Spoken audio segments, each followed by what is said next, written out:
How's it going, everyone? Got quite a lot to talk about in this video. A big update on a JRPG that all of us are excited for in early 2024. Maybe not all of us, but I'm super hyped for Granblue Fantasy Relink, and I think the game is going to turn out to be pretty damn good. It's been in development for a while. We've been covering it for a while, but it'll finally be coming out here in just a few short weeks, and no more delays will be had for that game, as it has reached a major milestone. We'll talk about that, and ESRB has rated a great game, a little bit of a lower key game, but it will be getting an upgraded release on PS5 and Xbox Series. More on that at the end of this video. Now, before we get into this video, I just want to ask you guys, please like this video and do leave a comment with your thoughts. It really does help out the channel a lot, and it is much appreciated. But first of all, Granblue Fantasy Relink has officially gone gold. The director of Granblue Fantasy Relink has announced that the game has officially gone gold, and the announcement was made in an end-of-the-year interview with Famitsu, the popular gaming magazine over in Japan. So this is a game that has seen quite a few delays, and I think a lot of us thought we were going to get it a few years ago. Obviously, some development turmoil with the development of the game shifting from Platinum Games all the way over to Psy Games completely, and then also the world went to hell. But we are finally going to be getting the game on February the 1st. However, a lot of you guys have been making mention of this in my comment section whenever I talk about this game. I honestly had not even known that this was the case. If you buy the game digitally, Granblue Fantasy Relink that is, you do get early access into the game. You get it on January the 29th. So you'll be able to play the game just a few days earlier. You would have, what, 3 days early access, which doesn't sound like a lot, but if you guys are a fiend for JRPGs, you're probably also looking forward to Persona 3 Reload, and honestly, having a couple of days, maybe you could just beast your way through and get a lot of content done in Granblue Fantasy Relink, and then you can jump on over to Persona 3 Reload.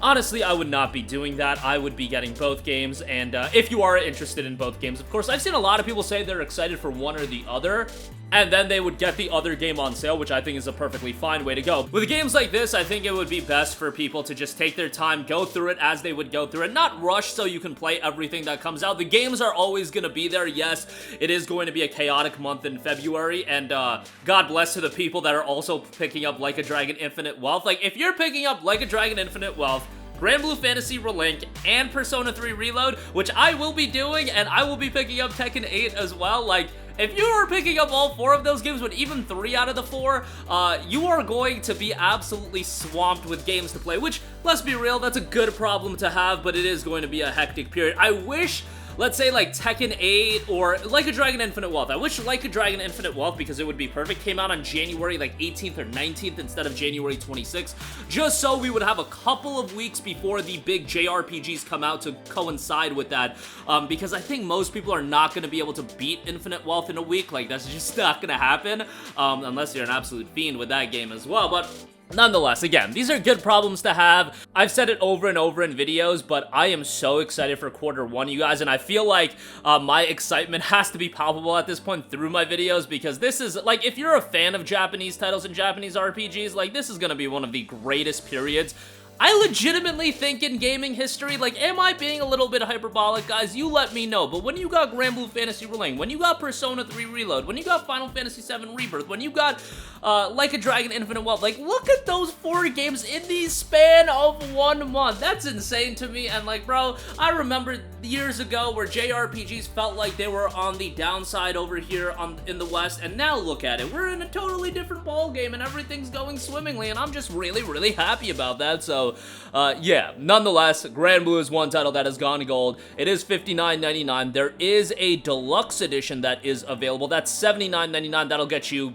the False Sword of Apocalypse, Color Pack 2, Color Pack 3, Starter Item Pack, and then Granblue Fantasy Special Item Set Relink Pack. And then there's also a Digital Deluxe. That's a special edition that I went over for $79.99. And then for $100, you'll also get the Digital Art Book and Soundtrack. And you will also get the Digital Art Book and Soundtrack with that. Looks like that's all, and $20 extra for a Digital Art Book and Soundtrack. That's kind of whack. But the good thing is, here with the early access, they've actually tied that to just pre-ordering the game, which is fine. fine. I'm happy they didn't tie that into, you know, paying $80 or $100, because I think a lot of people, if it was $100 for the early access, I think a lot of people would have ended up paying that. Based on me looking at my comment section and how excited people are for this game, I think a lot of people would have ended up paying $100 for that early access if that was a gimmick attached to that. Thankfully, that won't be the case, and all you have to do is buy the standard edition for $59.99 and you'll be good to go. Moving on from that, I also do quickly want to note that the ESRB has rated Little Nightmares Enhanced Edition for PlayStation 5, Xbox Series, and PC. Little Nightmares is a game that I often talk up on this channel. It's a great horror title that really has a great atmosphere and a really trippy game. The unannounced remaster of Little Nightmares was first rated for console and PC by South Africa's Film and Publication Board back in January. The ESRB notes this is an adventure platformer in which players assume the role of a girl 6 who must escape a nightmarish world. As players traverse the environment, they run, jump, climb, and sneak around to avoid enemies, leeches, large human-like creatures. Getting caught usually results in a short death scene, corrupted souls eating 6 whole, leeches strangling 6 to death, etc. One sequence depicts a pool of blood around a fallen boss after 6 attacks her out of hunger. Another sequence allows players to electrocute a character by dropping a TV into a pool. A hanging corpse and various bloodstains are also depicted in some environments. We don't know if this is going to be a free upgrade. I would assume so, given the fact that Bandai Namco has done upgrades in the past. Like DBZ Kakarot is the one that stands out to me, and they did offer a free upgrade on that, and I don't know who's going to be paying for a Little Nightmares upgrade. The upgrade can only be so much. Like if you add DualSense support, that's pretty cool, and you can add some resolution and performance increases, I guess, but it's gonna be relatively tame as far as how much you can upgrade a game like this. But Little Nightmares is an awesome game. Little Nightmares 2 is even better in my opinion, and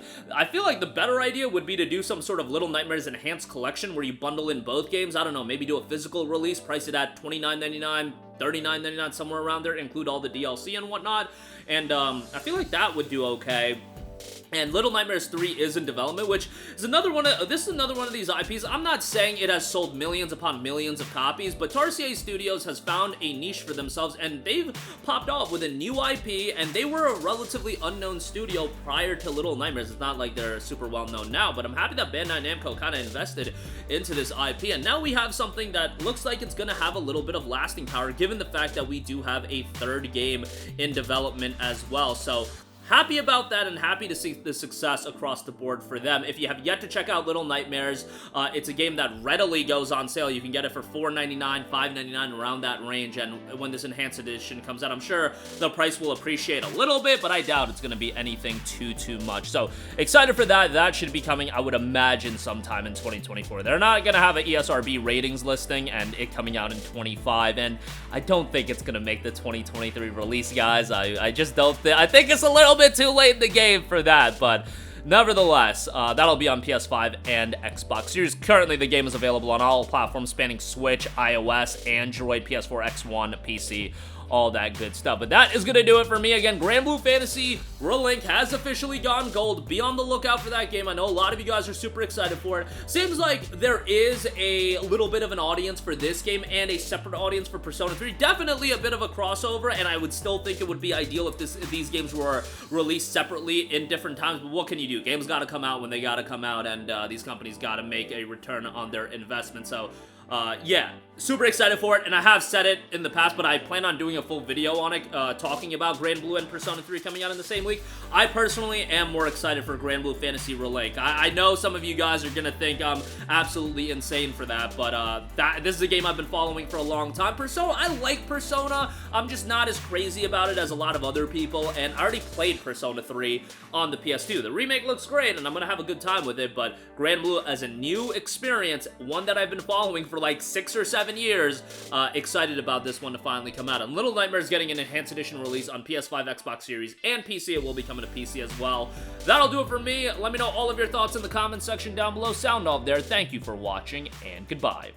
Hey guys, we hope you enjoyed the video, and if you did, make sure to hit the subscribe button, and if you're already subscribed, do us a favor and hit the bell icon. This way you'll be notified whenever we post a new video. That's the best way to keep up with all of our uploads, and we usually try to upload 2 videos a day. And with the bell icon hit, you'll be notified whenever we do upload a video. As always, thanks for watching.